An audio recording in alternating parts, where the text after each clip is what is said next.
आज हम लोग अध्ययन करेंगे जो पाठ्यचर्या निर्माण होती है उसमें शैक्षिक प्रशासकों और छात्रों की क्या भूमिका होती है। इसके पहले हम अध्ययन कर चुके हैं कि पाठ्यचर्या निर्माण में जो टीचर होते हैं, शिक्षक होते हैं, उसकी क्या भूमिका होती है। तो पहले हम शैक्षिक प्रशासकों की भूमिका को जानते हैं।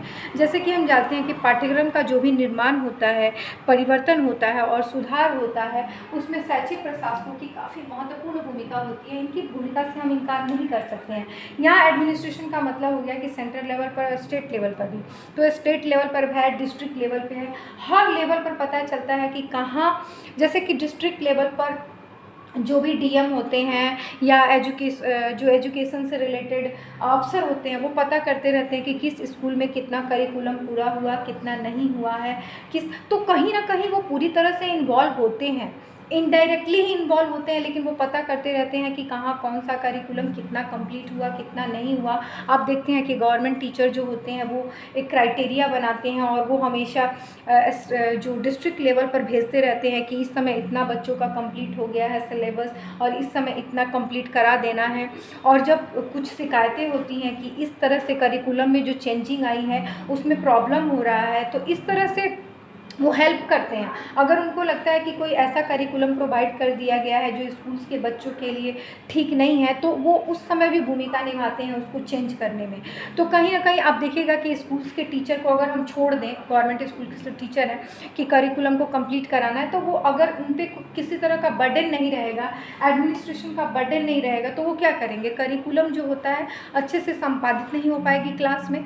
तो इसीलिए यही शैक्षिक प्रशासन माना जाएगा, एडमिनिस्ट्रेशन माना जाएगा। मैंने उदाहरण देके समझाया ना कि गवर्नमेंट स्कूल के टीचर हैं और उनको करिकुलम मिल गया है पढ़ाने के लिए बच्चों को, तो क्या करते हैं, कभी कभी ऐसे बैठे रहेंगे। अगर जब तक उनको डिस्ट्रिक्ट लेवल से कोई आके पूछता है ना, कभी कभी आप सुनते हैं ना, सुपरविज़न के लिए टीचर जो होते हैं, डिस्ट्रिक्ट लेवल के अधिकारी आए हुए थे, वो चेक करते हैं कि कितना कंप्लीट हुआ, कितना नहीं हुआ, बच्चों से क्वेश्चन फायर करते हैं। तो कहीं ना कहीं ये संपादन में इनकी बहुत ही महत्वपूर्ण भूमिका होती है। तो आई थिंक आप समझ गए होंगे कि एडमिनिस्ट्रेशन होता क्या है। ठीक है, अब हम देखते हैं कि शैक्षिक प्रशासन की भूमिका बहुआयामी और रचनात्मक होती है। देखिए, फॉर्मेटिव होती है। ये लोग जाके टाइम टू टाइम सुपरविज़न करते रहते हैं कि किस स्कूल में कितना कंप्लीट हुआ है, कितना नहीं हुआ है। तो फॉर्मेटिव असेसमेंट के लिए अक्सर जो होते हैं आती रहते हैं। और मल्टी डायमेंशनल होता है, अलग अलग स्कूलों में, बहुत सारे स्कूल्स में जाते हैं, चेक करते हैं क्या हुआ क्या नहीं हुआ, सुपरवाइज करते हैं, सुपरविज़न करते हैं, चेक करते रहते हैं कि कितने टीचर ने कितना सिलेबस कंप्लीट कराया, कितना नहीं कराया। इसमें एडमिनिस्ट्रेशन में हम आपका जो होता है प्रिंसिपल्स को भी मान सकते हैं, जो छोटे लेवल पर प्रिंसिपल हैं, और थोड़े से और बड़े लेवल पर जाएंगे तो डिस्ट्रिक्ट लेवल पे, डिस्ट्रिक्ट लेवल से भी बड़े लेवल पे आप जाएंगे तो स्टेट लेवल हो जाएगा, स्टेट लेवल से भी बड़े लेवल तो सेंट्रल लेवल पे हो जाएगा।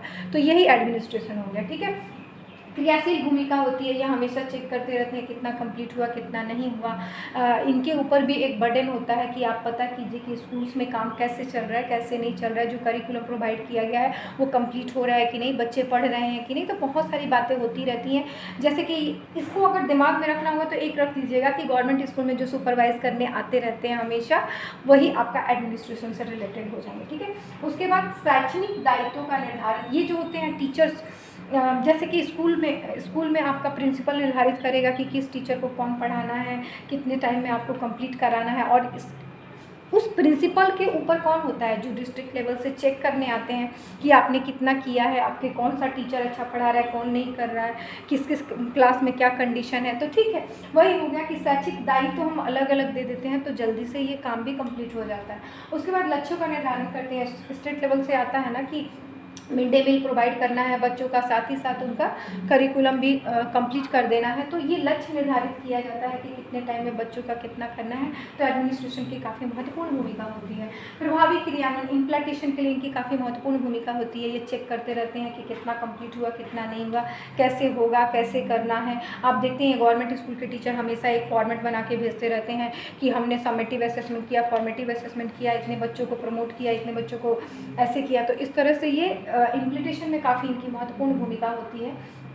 शैक्षणिक प्रशासक यदि विशेषज्ञ हो तो टेक्स्ट बुक, हैंडबुक, हैंडबुक और सिलेबस फ्रेम बनाने में भी हेल्प करते हैं। मान लीजिए एडमिनिस्ट्रेशन का कोई ऐसा व्यक्ति हो जो बहुत एक्सपर्ट हो अपने सब्जेक्ट का, तो उसको बुलाया जाता है कि आप अब जैसे प्रिंसिपल्स ही हैं आपके बहुत अच्छे हैं, उनको बहुत नॉलेज हो गया है, तो उनको बुलाया जाएगा राज्य की तरफ से, जो भी करिकुलम डिज़ाइन किया जाएगा कि आप आइए और बुक बनाने में हेल्प कीजिए, ठीक है। जो एक्सपर्ट होते हैं, जैसे अपने सब्जेक्ट के जो बहुत एक्सपर्ट होंगे, उनको बहुत ज़्यादा नॉलेज हो गया होगा, जैसे डिस्ट्रिक्ट लेवल के भी जो बहुत बड़े अधिकारी होंगे उनको, और आपकी स्कूल में अगर प्रिंसिपल को बहुत ज़्यादा नॉलेज है, बहुत एक्सपीरियंस है, अपने सब्जेक्ट के बहुत एक्सपर्ट हैं, तो उनको भी बुलाया जाता है और सिलेबस फ्रेम करने में उनका हेल्प लिया जाता है। टेक्स्ट बुक आप जो राज्य सरकार के द्वारा बनता है उसमें देखते हैं ना, देखिएगा कि टीचर का भी नाम रहता है, प्रिंसिपल यहाँ के स्कूल के, इस स्कूल के ये प्रिंसिपल हैं, इस कॉलेज के ये प्रिंसिपल हैं, ऐसा अक्सर रहता है। तो ठीक है, तो एक्सपर्ट को भी इसमें जो हम करिकुलम फॉर्मेशन करते हैं उसमें